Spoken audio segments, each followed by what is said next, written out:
Welcome back to the deep dive. Today, we are wrestling with a concept that feels, it's incredibly immediate because it is literally happening inside all of us right now, probably about, 60 to 80 times a minute? hmm We are talking about the cardiovascular system, but I want to be really clear right off the bat. We are not just doing a tour of the plumbing. Right. We aren't here to just name the chambers of the heart or, list the major arteries. We are here to talk about control. We are here to talk about the intelligence of the system. Exactly. And honestly, reading through the source stack for this one, I realized I had a really fundamental misconception about how my own body works. We tend to think of homeostasis, biological stability as stillness. Yeah, that's the common idea. You're healthy, you're stable, everything is calm, Yeah. like a rock just sitting on the ground. That is the most common intuitive leap people make. We think of resting heart rate or resting blood pressure Yeah. as some kind of static number, like the temperature setting on a thermostat that hasn't kicked on in a while. Right. But in physiology, stability is not a rock. Stability is driving a sports car on a highway at 70 miles an hour. I love that analogy because if you think about it, even if you are staying perfectly in your lane, looking like you aren't moving left or right, your hands are never actually still. Never. You are making these tiny, constant micro adjustments. Yeah. A little left, a little right, correcting for the wind, the crown of the road, the slight drift of the alignment. If you held the wheel perfectly rigid, you'd crash. Precisely. And in the cardiovascular system, that constant adjustment is the only thing keeping you alive. If your blood pressure was truly still, if the system stopped adjusting for even a few seconds, you wouldn't be able to stand up without fainting. Wow. You wouldn't be able to digest your lunch. You certainly wouldn't be able to run for a bus. The system is dynamic. It is a form of distributed intelligence. Distributed intelligence. That's a key phrase for this dive. I think we often have this cartoon image of the brain sitting in the captain's chair, shouting orders through a megaphone to the heart. Yeah. Pump harder, pump softer. Exactly. But that's not really how it works, is it? No, it is far more elegant and, frankly, far more decentralized than that. It's a layered system. You have local tissues making their own kind of selfish decisions about blood flow. Okay. You have the lining of the blood vessels acting as its own chemical brain. You have the central nervous system firing these rapid reflexes to handle gravity and stress.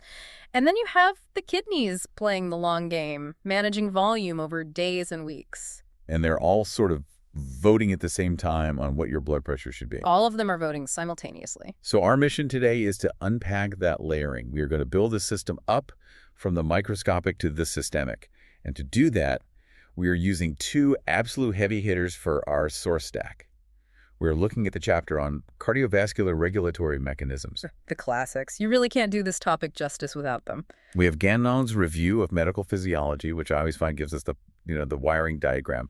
It is very cellular, very precise about which neurotransmitter goes where, and it loves those clinical boxes. And then we have the Guyton and Hall textbook of medical physiology. And Guyton is like the engineer of the bunch. Guyton gives us the specs, the flow dynamics, the feedback loops, and this crucial concept of gain. When you synthesize them, you get a complete picture of the machine. It's interesting you say synthesis because that is really what we are trying to do here. We're not just reading the textbook to you. We are trying to create a conceptual map so that when you do go read Guyton or Guyton, which you absolutely should, it makes sense. Exactly. Think of this as the architectural tour before you study the blueprints. It gives you the structure. So here's the roadmap for you, the listener. We are going to build this from the bottom up. We'll start with section 1. Local control. This is how your bicep or your stomach decides how much blood it needs without asking for permission. Right. Then section 2. The endothelial interface. The chemical conversation happening on the vessel wall. Section 3 covers central command. That's the neural wiring. Section 4 is the reflexes, specifically the baroreceptors. The stabilizers. Then section 5 covers the specialized reflexes for emergencies. And finally, in section 6, we will look at the long-term controls and put it all together with a stress test called the Valsalva maneuver. It is a journey from the independent cell to the integrated organism. Let's start at the bottom. Local control. The bottom-up intelligence. This is where the magic starts. And it starts with a problem. The problem of distribution. Guyton poses a question that seems so obvious, but is actually really deep. Why doesn't the heart just pump at maximum capacity all the time?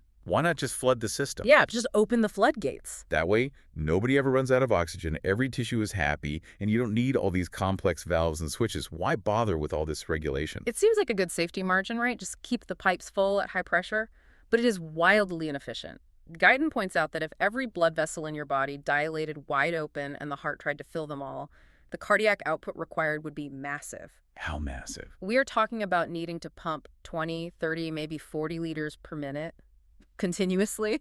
And for context, a normal resting heart pumps, what, 5 liters? Exactly, about 5 liters per minute. So if you just opened everything up, the heart would have to work 4 to 8 times harder every second of every day. It's physically The impossible. pump would just fail. It would fail, or you would need a heart the size of a watermelon. So it's really an efficiency problem. We can't afford to keep every shop open 24/7. It is exactly like just-in-time delivery in modern manufacturing. You don't stockpile inventory. You get exactly what you need, exactly when you need it. The tissues in your body regulate their blood flow to the absolute minimal level required to sustain their metabolic needs. No more, no less. No more, no less.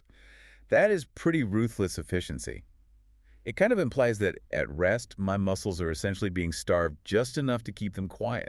That is a fair way to put it. They are on a very strict ration. But then I decide to go for a run, or I do a squat. Suddenly, my quad muscle goes from resting to active. It needs fuel. How does a piece of meat, my quad muscle, actually communicate that?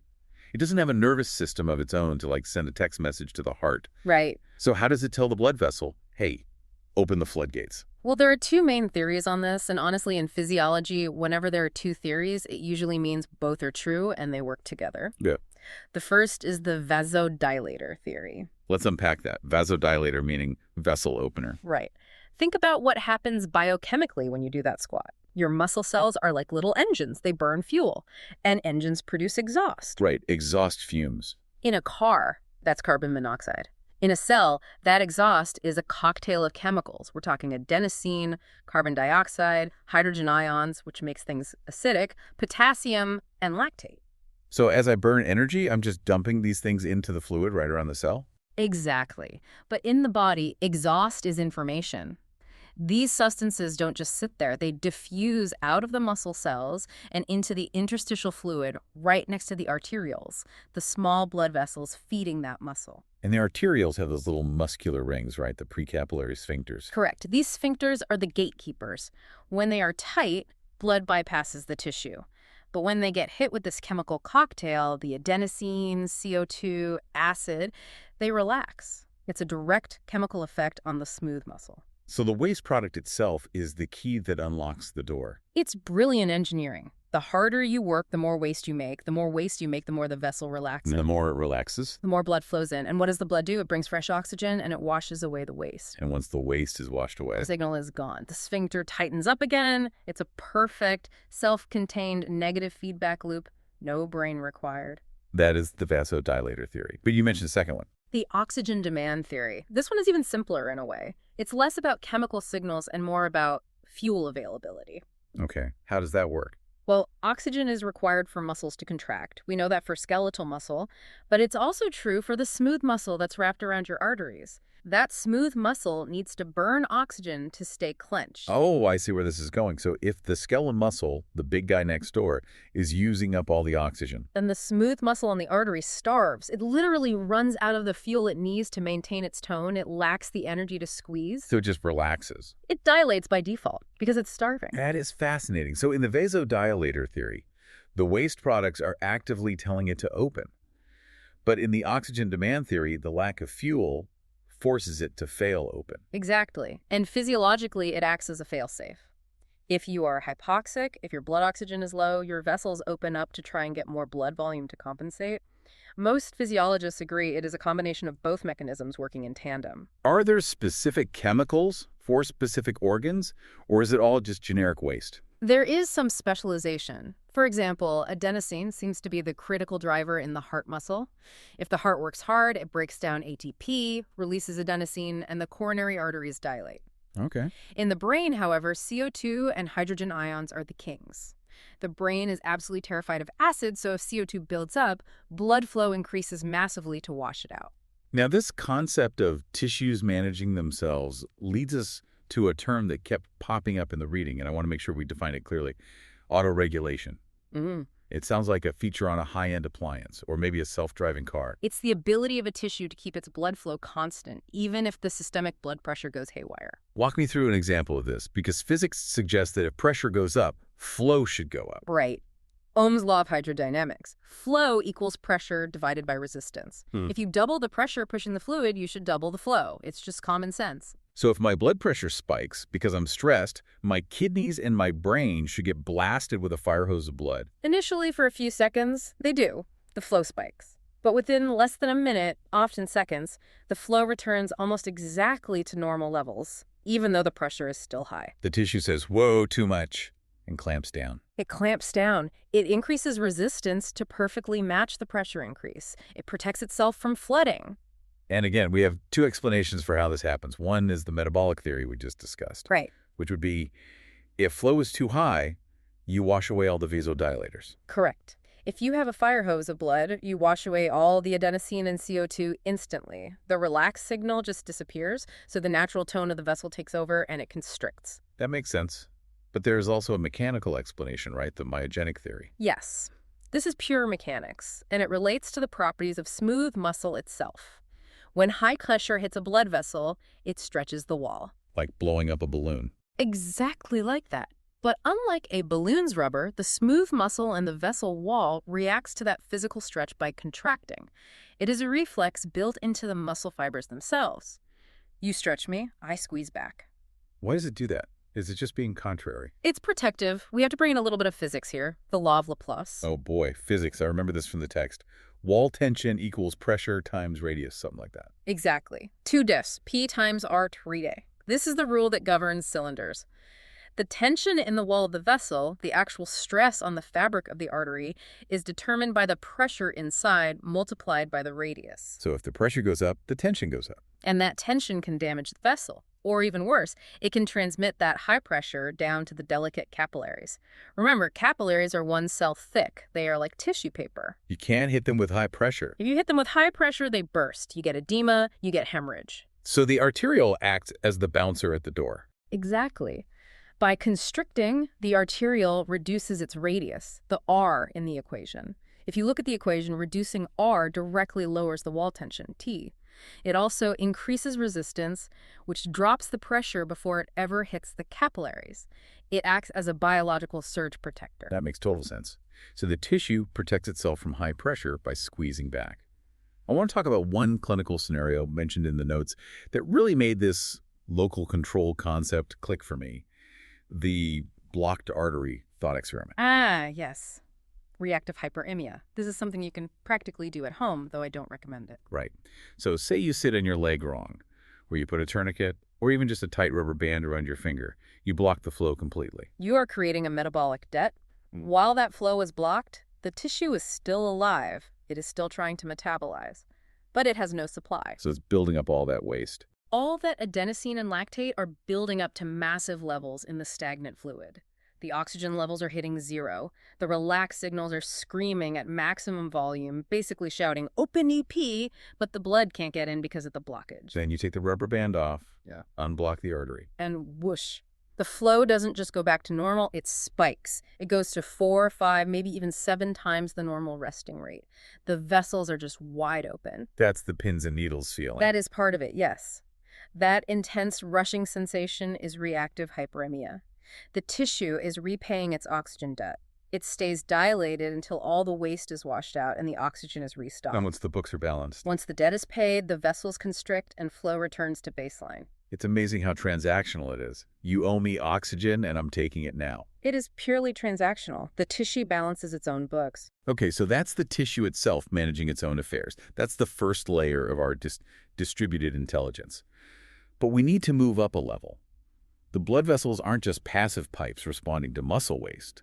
The lining of the vessels, the endothelium, it turns out, is a major player here. Oh, absolutely. This has been a huge shift in physiology over the last few decades. We used to think the endothelium was just wallpaper, just a smooth surface like Teflon, so blood wouldn't clot as it flowed by. Right, just inert. But Gannon makes it very clear.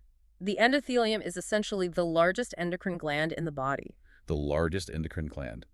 larger than the thyroid or the adrenals. Think about the surface area. If you took all the capillaries and arterioles in your body and flattened them out, the endothelium would cover a tennis court.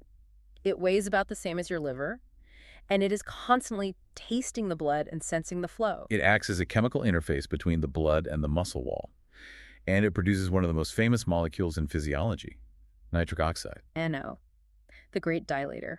I feel like nitric oxide gets a lot of press, especially in the workout supplement world. But biologically, how is it actually made? It uses an enzyme called ENOS endothelial nitric oxide synthase. It takes the amino acid arginine and some oxygen and synthesizes this gas, nitric oxide. And what triggers it? What tells the endothelium to make this gas? Shear stress. This is a really cool mechanical link. Shear stress means friction, the blood rubbing against the walls. Yes. The friction of blood rushing past the lining. Imagine wind blowing over a field of tall wheat. The faster the wind blows, the more the wheat bends. The endothelial cells literally bend or deform under the flow of blood. That drag tells the cell, hey, we're moving fast here, the pressure is high, we need more room. So the physical bending triggers the enzyme. Right. It releases nitric oxide. Being a gas, NO is lipophilic. It diffuses right through the cell membrane into the smooth muscle layer below. Okay. It triggers a second messenger called cGMP, which causes the calcium levels to drop and the muscle to relax. So fast flow begets wider vessels. Which then lowers the speed and reduces the shear stress. It's another beautiful homeostatic loop. Now, nitric oxide is famous for another reason. This is the pathway that a certain blue pill works on. Yes, sildenafil. Viagra. I think it's important to explain the mechanism because it illustrates this pathway perfectly. Viagra doesn't actually make nitric oxide, does it? No. And this is a common misconception. Remember I said nitric oxide increases cGMP, and cGMP is what actually causes the relaxation. Right. Well, biological signals can't last forever. There is another enzyme called phosphodiesterase 5, or PDE5, that comes along and breaks down cGMP. It's the off switch. It cleans up the signal. So the body naturally turns the relaxation off after a few seconds. Exactly. Sildenafil is a PDE5 inhibitor. It basically handcuffs the cleanup crew. It prevents the off switch from being flipped. So if you have even a little bit of nitric oxide being released, the cGMP builds up and stays high. The relaxation lasts longer and is much stronger. So it just amplifies the natural signal. It amplifies the natural signal, which is why it was originally designed for heart conditions, to keep coronary arteries open for angina patients before.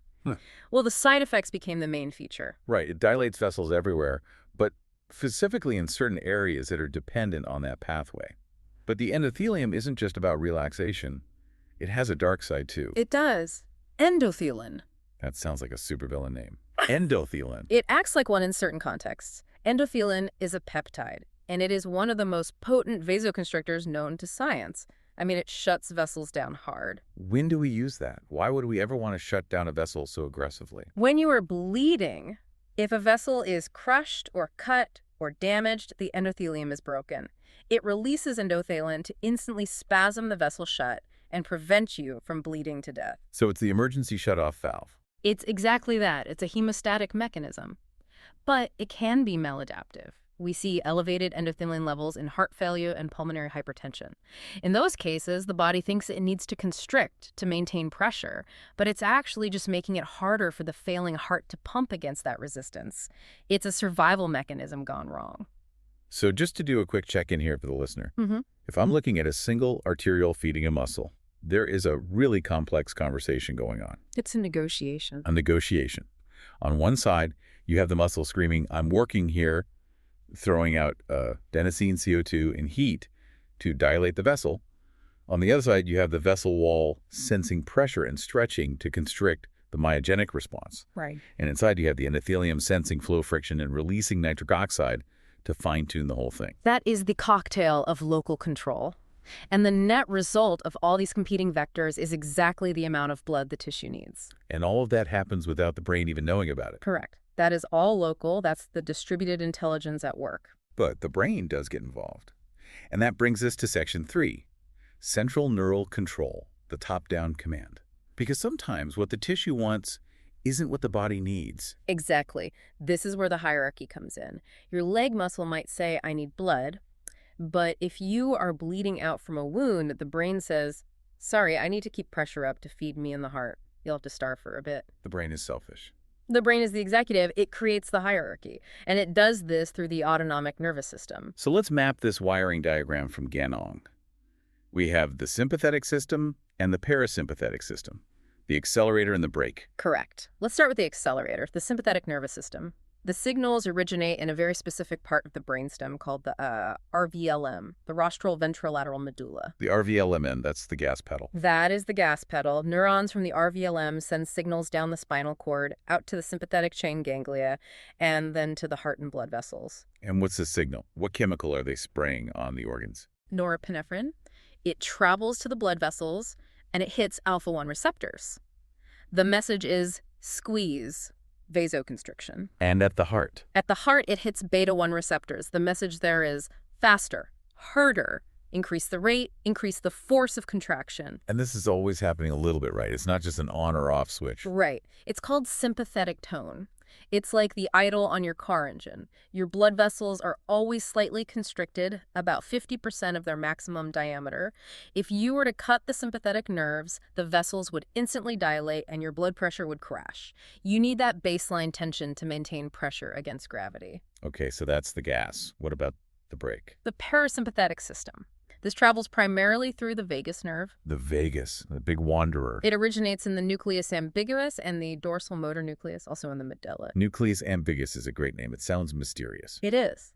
And the vagus is primarily focused on the heart. It releases acetylcholine to slow the heart rate down at the SA node and the AV node. Does it affect the blood vessels? Surprisingly, very little. And this is a key difference. The sympathetic, the gas, goes to the heart, AD the vessels. The vagus, the brake, really only goes to the heart. It doesn't innervate the arterioles in most of the body. That's a key distinction. So to slow the car down, you take your foot off the gas, which is decreasing sympathetic tone, and you press the brake, increasing vagal tone. Precisely. But you can't break the blood vessels directly, you just stop squeezing them. You just stop squeezing them. Now, how does the brain decide which one to use? There has to be a decision maker in the middle of all this. That is the NTS, the nucleus of the tractus solitarius. The sword board. Yes. The NTS sits in the medulla, and it acts as the sensory intake center. It receives all the phone calls from the body. Pressure is high, oxygen is low, we're running, we're in pain. The NTS takes all that data and decides, do we stimulate the RVLM, the gas, or the vagus, the brake? So information goes into the NTS, and commands go out ET to the RVLM or the vagus. Exactly. It connects the sensation to the action. But the brain isn't just a reflex machine. It has thoughts. It has emotions. And Guyton mentions that the vasomotor center integrates higher thoughts, too. Yes. This is where things get messy. The cortex, the thinking brain, it wires down to the hypothalamus, which then talks to the brainstem. You mentioned something earlier about emotional fainting, vasovagal syncope. Yeah. This is a great example of this wiring getting, well, hacked by the cortex. It is the system crashing due to emotional overload. It's a software bug. So set the scene. I see blood. Or I get some terrible news, or I'm at a wedding, standing with my knees locked for too long. Yeah. That stress is happening in my cortex, my conscious brain. Right. Your cortex freaks out. It sends a massive signal down to the anterior hypothalamus. And that triggers a patterned response that is evolutionarily a little confusing. We call it the playing dead pattern. What happens physiologically? It creates a system crash. The signal violently activates the vagus nerve, which stalks the heart or slows it dramatically. At the very same time, it withdraws all the sympathetic tone to the vessels. So you slam on the brakes, A&D, cut the engine. Exactly. The heart slows down and all your blood vessels dilate at once. Resistance drops to zero. Gravity takes over immediately. Blood pools in your legs, pressure to the brain drops below the critical threshold, and lights out. You hit the floor. And ironically, hitting the floor is the cure. Once you are horizontal, gravity isn't an issue, blood flows back to the brain, and you wake up usually feeling pretty terrible. It's a forced reboot. Forced reboot. Error 404, consciousness not found. Restarting. So we have the wiring, we know the gas and the brake. Yeah. But for the wiring to work, the brain needs to know what the pressure actually is. It needs a speedometer. Enter the baroreceptors. Section 4. The buffer. These are stretch receptors located in two very strategic spots. The carotid sinus, which is a bulge in the artery in your neck, and the aortic arch, right as the aorta leaves the heart. Why are they there specifically? Why not in your foot or something? Because they monitor the most important blood in the body. The carotid sinus monitors the blood going to the brain. The aortic arch monitors the blood going to the rest of the body. They are protecting the most critical supply lines. And they sense stretch. Yes, they are specialized nerve endings woven into the vessel wall. If pressure rises, the artery wall stretches and the baroreceptors fire more rapidly. And Guyton emphasizes that they are rate sensitive. They don't just care about the absolute number, they care about the speed of the change. That is a crucial engineering detail. If pressure is rising fast, they fire frantically. They are basically predicting the future. They tell the brain, pressure is spiking, do something now, before the pressure even hits its peak. So let's trace the reflex. High pressure stretches the carotid sinus, the nerve fires, the signal goes to the NTS. Then what? The NTS sees this high pressure signal. It releases glutamate, which is an excitatory transmitter. Okay, glutamate is go. It excites the vagus nerve, the brake, to slow the heart. That part is straightforward. Too fast, slow down. Okay, so the heart slows, but we also need to stop the vasoconstriction. We need to turn off the gas pedal. Right, but here is the trick. You can't just turn off a neuron directly with an excitatory signal. You need an extra step. So the NTS excites an inhibitory interneuron. An inhibitory middleman. Yes. This neuron then dumps GABA, the main inhibitory neurotransmitter, onto the RVLM, the gas pedal. It throws a wet blanket on the gas pedal. Exactly. So sympathetic activity drops, vessels dilate, the heart slows, and pressure comes down. It's a perfect negative feedback loop. High pressure triggers a response that creates low pressure. Classic negative feedback. But here's the nuance that blew my mind. Guyton calls the baroreceptors a buffer system, not a regulator of long-term pressure. Yes, this is a vital distinction. Many students think the baroreceptors determine if you have hypertension. They absolutely do not, and Guyton proves it with the denervated dog experiment. This is a classic physiological study. Walk us through it. So, researchers took a dog and surgically cut the nerves coming from the baroreceptors. The brain effectively became blind to what the blood pressure was doing moment to moment. And what happened to the dog's blood pressure? Did it just skyrocket and stay there? That's what you'd expect, right? If the brakes are cut, the car should speed up. But no, the average blood pressure over 24 hours was almost exactly normal. Wait, if the sensors are cut, how is the average normal? Because the kidneys were still working, and we'll get to them, but, and this is the variability was insane. Variability. In a normal dog, pressure stays in a tight range. 100 millimilli Hg, maybe 110 if it barks, 90 if it sleeps. In the denervated dog, the pressure curve looked like a seismograph during an earthquake. Wow. If the dog stood up, pressure crashed to 50 because the reflexes didn't catch gravity. If the dog heard a loud noise or saw food, pressure spiked to 200. It's a roller coaster. It was complete chaos. Without the baroreceptors to buffer those moment-to-moment changes, the system was dangerously unstable. So the baroreceptors don't set the destination, which is the average pressure. They just smooth out the ride. Exactly. They sacrifice capacity to maintain stability. They keep the car in the lane, but they don't decide which city the car is driving to. And there's a reason they can't set the destination right. They reset. This is the Achilles heel of the baroreceptors.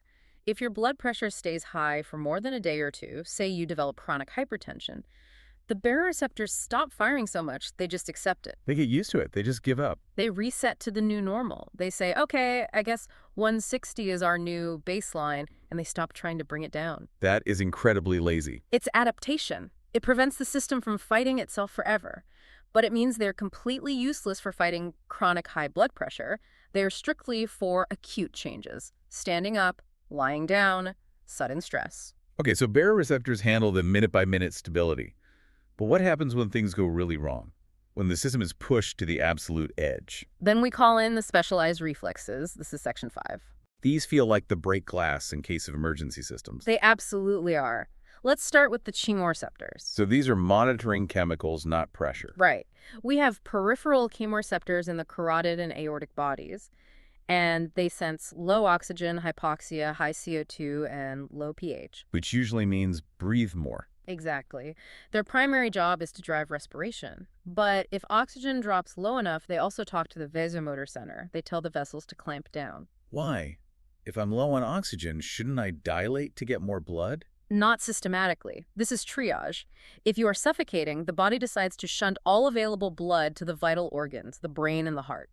It constricts the flow to the gut, the skin, the muscles. It says, sorry, legs, the brain needs this oxygen more. It boosts systemic pressure to force blood to the core. But there is an even more dramatic version of this. The central chemoreceptors and the Cushing reflex. The Cushing reflex. This is the last stand. This is a mechanism you see in the ICU or in neurosurgery. It's a dire sign. Set the scene for us. What's happening? This happens when you have high pressure inside the small intracranial pressure. Maybe a brain bleed, a tumor, or swelling from trauma. The skull is a closed box. If it fills with fluid, the pressure inside gets so high it physically crushes the brain's own blood vessels. So the brain is literally strangling itself. The brain is starting. It is detecting extremely high CO2 locally because blood can't wash it away, so the brain panics. It triggers a massive sympathetic discharge, the biggest the body can possibly muster. It slams the gas pedal to the floor. It forces systemic blood pressure to spike higher than the pressure in the skull. If the skull pressure is 150, the body will drive blood pressure to 200. It tries to force blood into the brain by brute force. So you see a patient with incredibly high blood pressure. But, and this is the clinical tell, you also see a very slow heart rate, bradycardia. Why would the heart be slow? Because the baroreceptors down in the neck are functioning perfectly normally, they are screaming, "Pressure is 200, this is insane," and trying to slow the heart via the vagus nerve. But the brainstem ignores the signal to lower pressure because it needs that pressure to survive. So you get this paradox. You get this paradoxical combination: hypertension from the sympathetic surge and bradycardia from the baroreceptor reflex. That is the Cushing triad. And if you see that in a patient, It means the brainstem is fighting for its life. You need to decompress that skull immediately or the patient will die. and there's one more step further down this road, right? The CNS ischemic response. That is when the pressure falls so low, below 60 mmHg, that the vasomotor center itself starts to die from lack of blood. The neurons regulating the pressure are starving. They fire maximally one last time. It creates a pressure spike, but it's often terminal. It's the last flicker of activity before death. Heavy stuff. Let's pivot to something a little less grim. Volume control. The atrial reflexes. Right. Not all sensors are in the high-pressure arteries. We have sensors in the low-pressure side, the atria and the pulmonary arteries. These don't sense pressure so much as they sense fullness. They sense volume. And this leads to the Bainbridge reflex. Which is interesting because it seems to completely contradict the baroreceptors. If you infuse IV fluids into a patient, their atria stretch. So volume goes up. And the heart rate increases. Wait, shouldn't it slow down? If pressure's going up, usually the heart slows down. That's the baroreceptor reflex, but the Bainbridge reflex has a different logic. It says, the problem here isn't pressure, it's a traffic jam. There is too much blood on the doorstep of the heart. A backlog. A backlog. And if we slow down, it will back up into the lungs and cause edema. So the heart speeds up to pump that extra load forward to clear the traffic jam. Move the freight. Exactly, but it also does something else. It talks to the kidneys. A volume reflex. When the atria stretch, the muscle cells in the atria release a hormone, ANP, atrial natriuretic peptide. Natriuretic means salt excretion, right? Yeah. Yes. And where salt goes, water follows. So the kidneys dump fluid into the urine. At the same time, the brain receives signals to lower ADH, which is antidiuretic hormone. So you pee more. You pee a lot more. The heart basically tells the kidney, I'm overfilled, dump some fluid, please. It's amazing how integrated this is. The heart regulating the urine output. It has to be. In a closed hydraulic system, volume equals pressure. You can't regulate one without the other. Before we move to the final integration, I want to mention one clinical oddity from the Ganong text that always confuses med students. The Bazol-Jarisch reflex. Ah, the paradox. This involves chemical irritation in the heart. Yes. If you inject nasty chemicals like capsaicin or serotonin, or more commonly during a heart attack, an MI, when dead cells release all these necrotic chemicals, these specialized receptors in the ventricle wall get irritated. And the response. Profound bradycardia and hypotension. The heart slows to a crawl and the pressure drops through the floor. That seems completely counterproductive. If I'm having a heart attack, don't I need flow?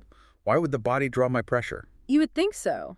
Some evolutionary biologists think it might be a play-dead reflex, like in vasovagal syncope. Others think it is a way to reduce cardiac work, to save the heart muscle-like, putting the heart in a temporary coma to preserve energy. But clinically, it's terrifying. It's terrifying. You have a patient with an MI and suddenly their heart rate and pressure tank.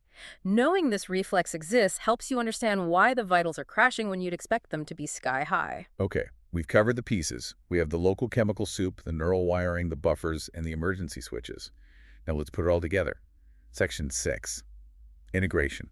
And the best way to see this is the Valsalva maneuver. The ultimate stress test. We do this in the clinic all the time to test autonomic function. Describe it for the listener. What is it? You ask the patient to take a deep breath and strain like they're trying to have a bowel movement or lift a very heavy box while holding their breath. Technically, it is forced expiration against a closed glottis. Okay, so I'm straining. Let's break down the physiology phase by phase. Phase 1, what happens first? Phase 1. You are squeezing your chest muscles. That high pressure in your chest physically squeezes the aorta. So for a brief second, your blood pressure artificially shoots up. You're just squeezing the tube. Just squeezing the tube. Then phase 2. That high pressure in the chest collapses the big veins coming back to the heart. Venous return stops. The tank runs dry. So cardiac output drops. Yeah. Blood pressure starts to fall. And here come the baroreceptors. The baroreceptors scream low pressure. They inhibit the vagus, so the brake comes off, and they stimulate the sympathetic, so the gas comes on. You get tachycardia, a fast heart rate, and vasoconstriction. The body tries to compensate for the lack of blood. So if I'm listening to the heart, I hear it speed up. Then phase 3, you release the breath. The pressure in the chest drops. Suddenly, the aorta isn't being squeezed anymore, so the systemic pressure dips for just a split second. And finally, phase 4, the overshoot. This is the cool part. All that blood that was dammed up in the veins rushes back into the heart. The heart pumps it out into a vascular system that is still constricted from phase 2. A huge volume of blood into a tight space. So blood pressure shoots up way above normal. The baroreceptors sense this massive spike and slam on the brakes. You get a rapid, profound bradycardia. So if you watch the heart rate monitor, strain rate goes up, release rate goes way down. If you see that pattern, you know the nerves, the brainstem, and the heart are all talking to each other perfectly. If the line is flat, you have autonomic failure. That is beautiful. It's a physiological dance. It is physiology in action. But we have one final piece of the puzzle, the long game. We said the baroreceptors reset after a couple of days. They get lazy. So who is in charge of blood pressure next week or next year? The kidneys. The renal fluid system. Guyton calls this the system with infinite gain. Explain infinite gain. That sounds like a superpower. It basically is. In engineering, gain is how effectively a control system corrects an error. The baroreceptors have limited gain. They correct about 50–60% of the error. But the kidney system has infinite gain. It means it doesn't settle for close enough. If pressure is too high, the kidney will excrete salt and water until pressure is exactly back to its equilibrium point. It will not stop until the job is done. It is relentless. It is the ultimate authority. If the kidney decides your pressure set point should be 140, it will be 140. You can give drugs to dilate vessels, but the kidney will just retain more fluid to fill them back up. You can't fight the kidney. At the end of the day, you really can't, and that's mediated largely by the renin-angiotensin system. Angiotensin II is the bridge. It's a vasoconstrictor, which is fast, but it also tells the kidney to save salt, which is slow. It spans the gap between the neural and the renal systems. And finally, the structure itself changes. Vascular remodeling. The hardware update. If pressure is chronically high, the arteries thicken. They hypertrophy. The law of Laplace again. High pressure means high tension. To reduce tension, you make the wall thicker. But a thicker wall has a smaller lumen, which raises resistance, which raises pressure. A vicious cycle. A very vicious cycle. And capillaries can disappear. That's called rarefaction. Or they can grow angiogenesis if you exercise. The body literally rebuilds itself to match the pressure and flow demands over months and years. So, bringing this all home, what is the big picture here? What's the main takeaway? The takeaway is that normal isn't a fixed number. It's a prioritized state. What do you mean by that? The body will sacrifice blood flow to the skin to save the brain. It will sacrifice blood volume to save blood pressure. It uses this distributed intelligence to constantly adjust, buffer, and remodel.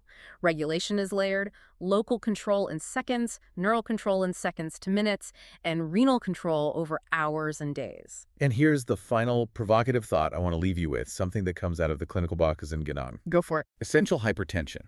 High blood pressure with no obvious cause. It's like 90% of all hypertension cases.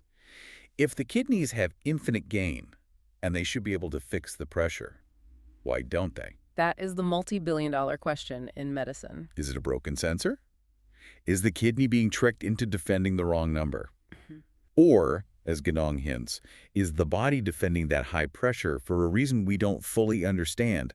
Maybe there is a compression in the brainstem and the brain thinks it is starving, so it forces the pressure up system-wide just to survive. It's possible that for some people, hypertension isn't the primary disease, but the body's desperate, maladaptive attempt to solve a different problem. Something to mull over next time you get your cuck pumped up. Indeed. If you want to dive deeper, check out Ganon's chapter on cardiovascular regulatory mechanisms and Guyton's related chapter on nervous regulation. It's heavy reading, but well worth it. Thanks for listening to The Deep Dive. See you next time.